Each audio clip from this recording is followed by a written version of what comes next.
Good day and welcome to Spotlight, the news and feature show on your own channel 977 and on YouTube about people and events of interest to Lake Monticello.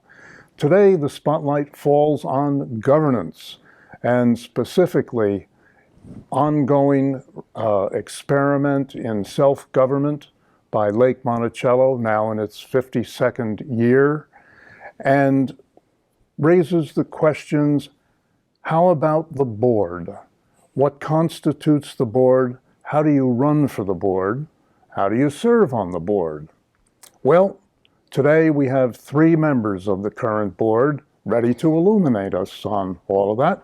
They are Board President Larry Henson, Vice President Gary Selleck, and Board Treasurer Michael Kelly. Welcome to you all. Nice to be with you. Thanks, Ron. Well, we have a graphic of our 5-step program. What's involved in running for the board and for the advice of these is that people pick up a packet from the Ashlawn Clubhouse, and I understand that 6 have already done so to fill 2 vacancies this next year. That's good. The folks then go out and they collect 150 signatures from their nearest relatives, friends, and enemies. The election committee then verifies the signatures. The board announces the qualifying candidates sometime in April. And then you start the madcap campaigning, cutthroat though it might be. And the voting results are announced at the annual meeting. Gentlemen, what qualifications must one have to serve on the board? Basically, you have to be a resident in good standing. Yeah. I don't know if there's a qualification on how long you have to be a resident. I don't think so. There is not. As long as you're, resident in good standing. Yeah. It's the only one that I really know of. Mm-hmm. Yeah, and just like with all our committees, we have a vast array of backgrounds on the board. Some of us were in, I'm a historian, some of us have been in commercial business for years. Some of us were in the military. So we come to it and we all lend our own expertise, put it in the pot, so as it were, and then the board functions out of that. Mm-hmm. Any specific restrictions involved that you know of? No, it's just like Larry said, it's Do you have sound mind and body? that and members in good standing. And I think you have to kind of have just like a politician, you got to have a little passion to want to do this. But the pressure is real. And all of us have been in industry or different jobs, and we know what pressure is. And usually this isn't that great, but it approximates it every once in a while. Mm-hmm. But I think the rewards outweigh the pressure. Yeah.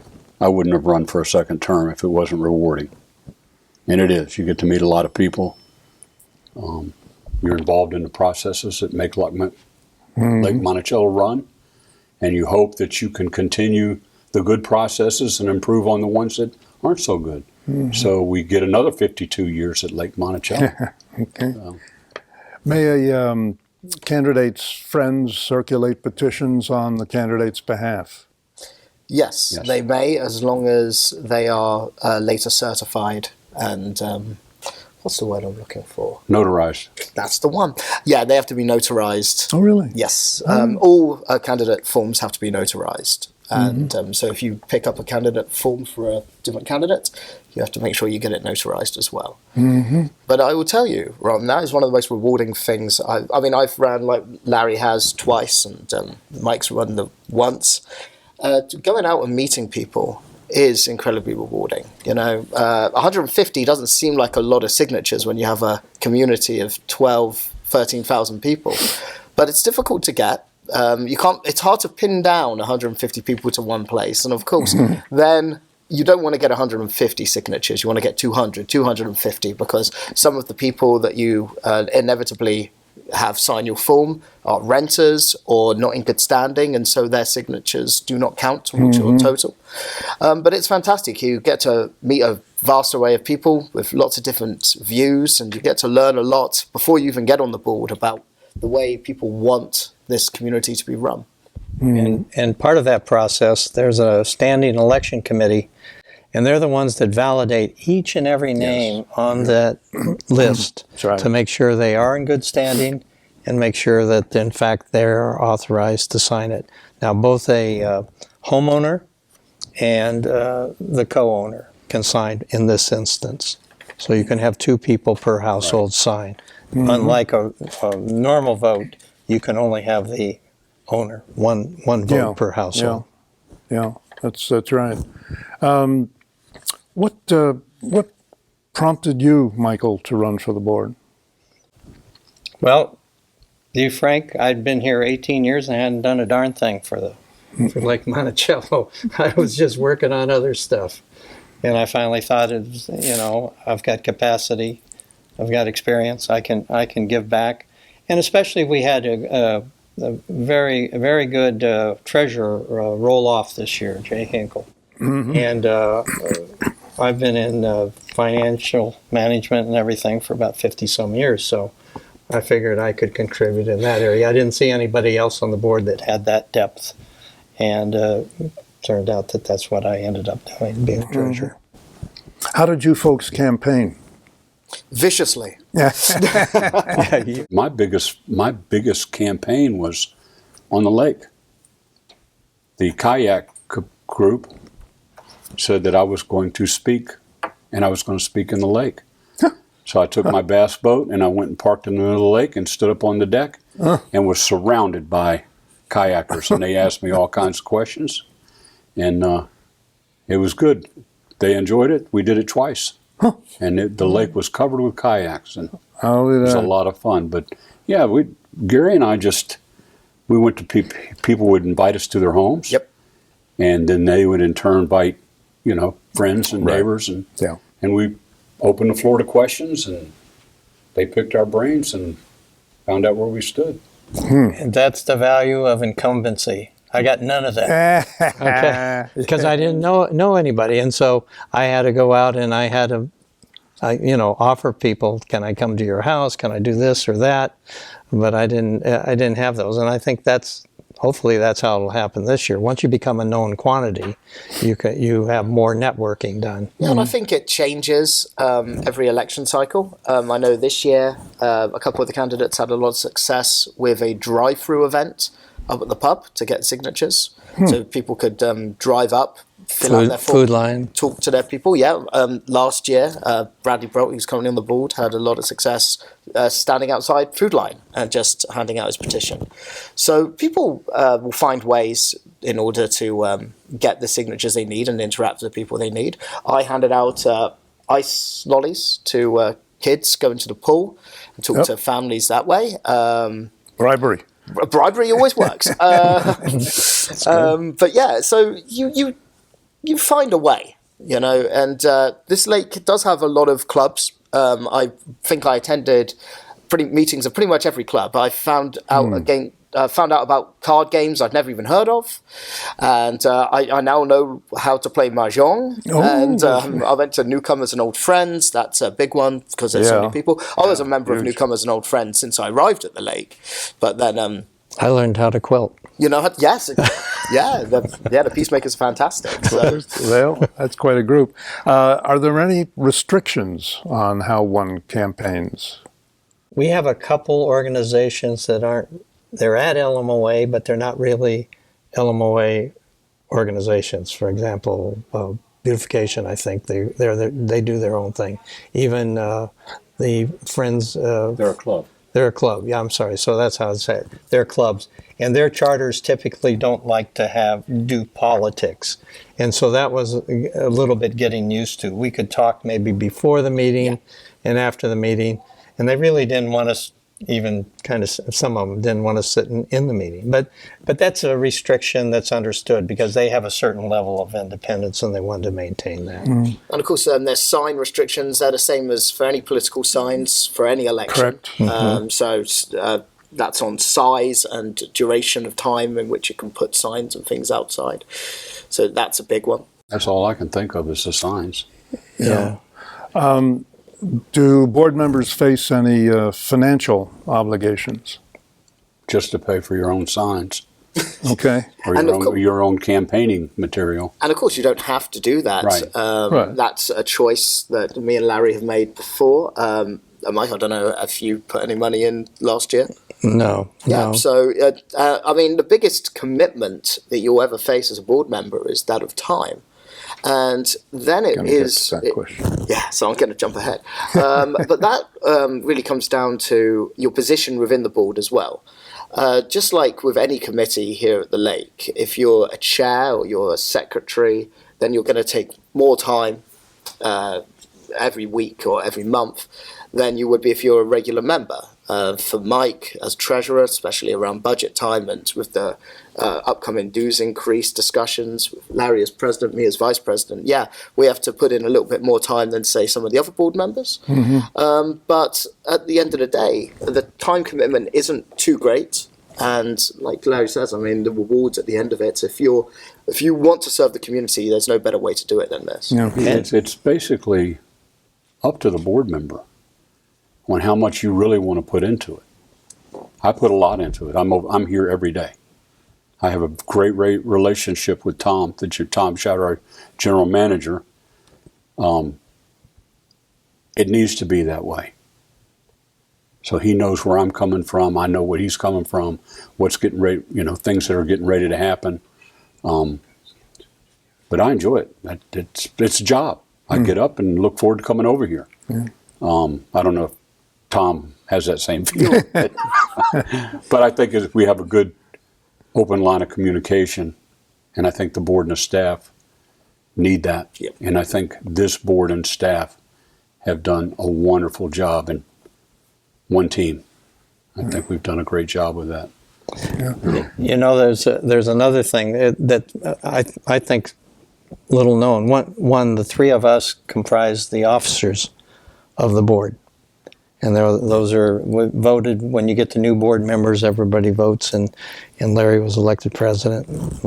Gary was elected first vice president. I was elected treasurer, and we all three of us we do sign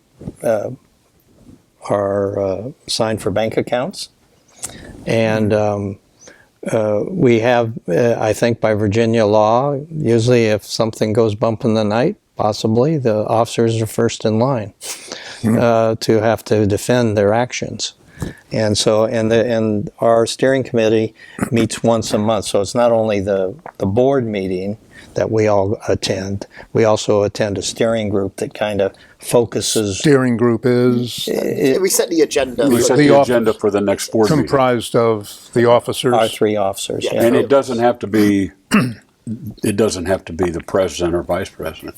You vote for three people on Yeah. the board to be on a steering. Traditionally. It's been the treasurer, vice president, and president. But yes, like Larry says, it could be any member of the board that goes on the steering committee, and all board members and members of the public are able to come to those meetings as well to see us set the agenda. Some of it's executive session, so the members of the public can't stay for all of the meeting, but they can see the agenda setting parts.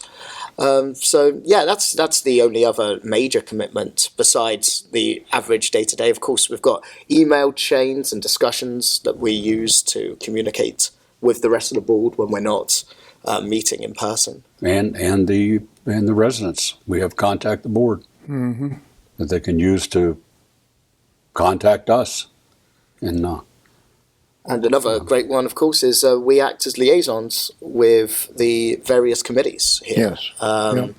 Broadcast, who are doing a fantastic job filming, I can tell right now, are one of my committees, along with the CDC. Mike has the financial ones, and Larry gets the sporting ones, right? Yeah, and financial. He and I both are on Finance committee, racket sport, pickleball, tennis, and golf committee. Yeah. Speaking I have three of them. Speaking of financial, is there any potential financial liability to board members? Just like any other organisation, there's always the chance the LMOA may be sued and the board may be sued. We run major decisions by legal counsel to make sure that we decrease any liability that we have. We make sure that everything we do is above board. Most of that is laid out in the Articles of Incorporation and bylaws. Some questions go beyond that, of course, and then we will seek legal counsel. There's an insurance policy that the LMOA takes out, which Directors and officers covers liability. directors. Okay, I was going to ask that. Yes. So in the incredibly rare event that we were sued there and there was a successful claim against the board, then yes, the insurance policy would hopefully cover any liability. It would have to be something that there was a question that nobody would ever think of. Because we have, like Gary said, we have a lot of legal counsel that we use, and we use them. We don't want to make a bad decision. So pretty much every major decision that goes beyond the remit of maybe changing the bylaws and policies goes before legal counsel. So even when, for example, any dues increase RP that we would vote on for this coming election would go before legal counsel to make sure everything is above board before we put it on the ballot. Larry mentioned this a few moments ago, but how does the board interact with staff? I think it is an absolute pleasure to walk over here and walk in the offices with the staff that we have now. And I mean, we interact obviously at executive sessions and board meetings, of course, and we email constantly with staff whenever there's a topic that comes up that covers something that we believe they need to be involved in. But with the committees as well, every committee has a board and a staff liaison. Any training or orientation available to new board members? Yeah, we have a board orientation that it lasts 8 to 10 hours. We have our legal people come in and review HOA, Virginia HOA, Virginia POA. A lot of people don't realize that, and they may have learned it this past year, that there is a governing body above Lake Monticello's rules. And state of Virginia is the top. So we get briefed on that. We meet all the staff.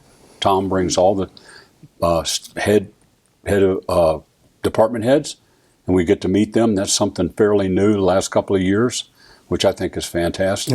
Right off the bat, you get to know who the players are. We go over our rules, our policy manual. So yeah, it's pretty in depth. And I mean, so me and Larry have been through 4 of those. So we're pretty well versed now. And I will say there's a degree of on-the-job training as well, because as much as you can fit into 8 or 10 hours, they never teach you how to. They would, tell you what an RP is, resolution proposal for those of you who don't know. But if you want to write one yourselves, there's a degree of on-the-job training. Being able to communicate with people is something that sometimes you naturally have it, sometimes you have to learn it. And that's something that this role will allow you to do in spades. So, yeah, I mean, you always get better. I feel like I'm the best director I can be at this present moment, but I'll tell you, if you interviewed me a year from now, I will be looking back saying, I've made so many strides to make myself a better director. Yeah, when I was elected secretary on my first day. I went, what? I had not a clue, but staff helped me. They showed me, and the previous secretary from the previous board helped me. What have you found to be the biggest challenge in serving on the board? I don't know if it's our challenge. I guess it is, but the biggest challenge I see is communication. I get so disappointed when I hear people say, well, I didn't know that. I didn't know that. Why didn't you tell me? And I don't know. I think we've almost exhausted every avenue we have other than maybe a postcard we stick in your hand. Yeah. But communication to the residents is still a tough nut to crack. Yeah, that's a tough one. I mean, this is an easy one, but constant criticism, I think, is fair enough to say. this is an unpaid position, and I was aware that we'd get criticism on pretty regularly. But, you know, we have a diverse population of, like I say, 12, 13,000 people. And that's 12 or 13,000 different opinions. So every single change we make to the bylaws, to any policy at all, we'll get it in the neck from someone who doesn't like it.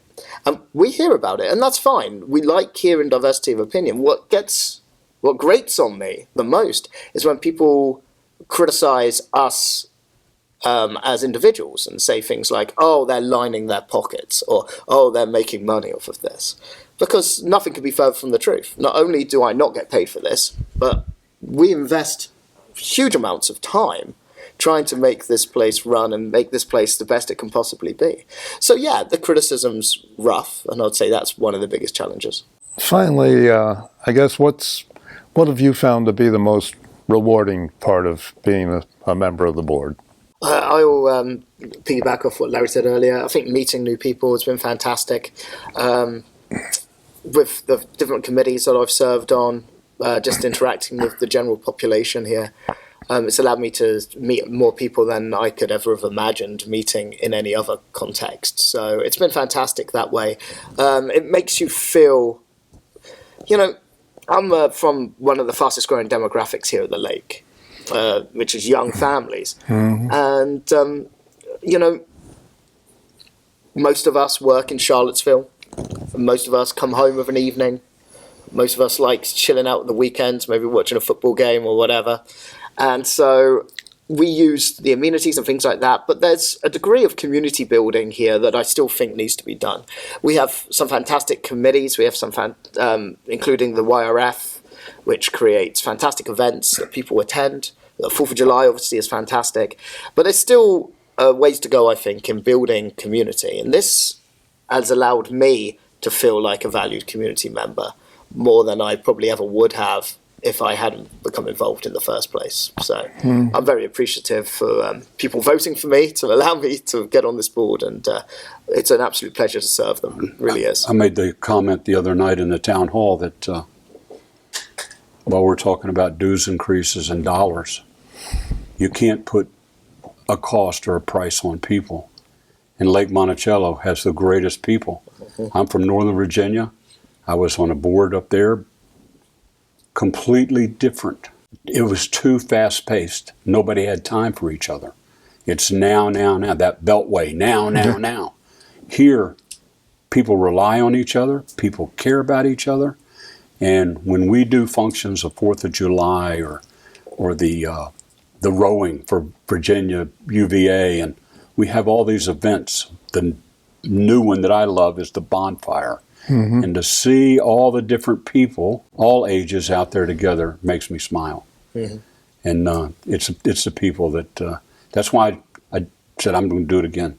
And I would add that we can be the part of something bigger than ourselves. We can solve problems, and we can deliver services to 4,700 homeowners, 12,000 residents. I mean, and that's a reward. Every day we do that, or at least take part in that. And so, you know, that's very rewarding. Yeah, I think Mike's nailed it as well, because, you know, we're just custodians. We're on the board for 3-year terms. We're not going to be here forever. We'll pass it on to another group that we trust will continue the work that we're doing. Maybe improve on it.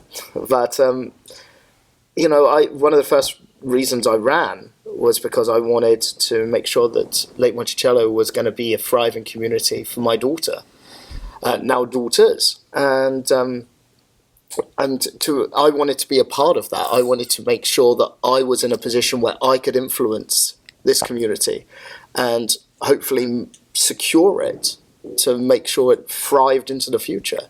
And looking at the decisions that we've made as a board, I think that I obviously think they're all great, but I look back and I will look back with pride at my 6 years on this board and the commitment I've made to this community.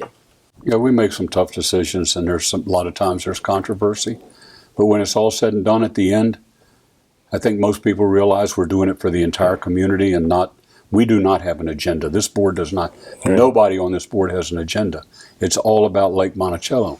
Well, and the other thing is, if you've got complaints, if you've got, think we need to go a different way, get on the board. You'll have a voice. Yeah. 7 people run this place at the end of the day.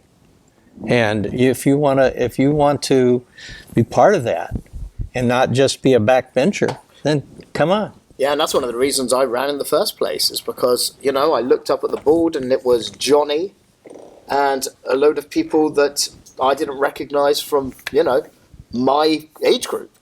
And, you know, I was like, if I don't step up, who's going to? Look at the candidates we know are running this election cycle. Yeah, I don't know who they are. You've got people from, again, all different backgrounds, different communities, different genders, different ages, different job types. I mean, this is fantastic. This is a diverse community. And the more diverse the board is, the better it represents the community. It's no longer those old gray-haired guys. Good, yeah. That's the way it should be. Sure. And I'm excited about this next board. Yeah. Because Me it's too. From Gary's age up to my age, and in between. Yeah. And it's going to be fun. And we got 6 people running for only 2 positions, so Yeah. it ought to be keen competition. Yeah. And, you know, going forward, again, it's, you know, the board will be different next year. The board will be different the year after that. The board will perpetually be different. There's always change. And it changes the dynamics of the board. But that's not a bad thing. New views, new talents, all of that comes together. You know, there is not a single person on this. There are not many people that I've worked with in this entire process who I can honestly say I wouldn't like to hang out with outside of being a board member. But it gave me the opportunity, like Larry says, to meet these people. You know, 12, 13,000 people. It's a lot of people at this lake. Most of us live in a small vacuum, maybe our street, maybe our section. But the fact is, you know, it's incredibly diverse. And the more people you get to meet, the more of a feel you get for this place. And the more of a feel you get for the place, the more you fall in love with it. And so it's been great, and I've thoroughly enjoyed it. And I'd encourage anyone to run for the board. Absolutely. So now that you have heard from our current board members and understand the process better, we hope, perhaps you might consider running for the board, and all of us here certainly encourage you to do so. It just makes Lake Monticello a more thriving place. With our thanks again to Larry Hansen, Gary Selleck, and Michael Kelly, and thanks to you for watching. On behalf of the Lake Monticello Broadcast Group, I'm Ron Krause. Be safe, be well, good day.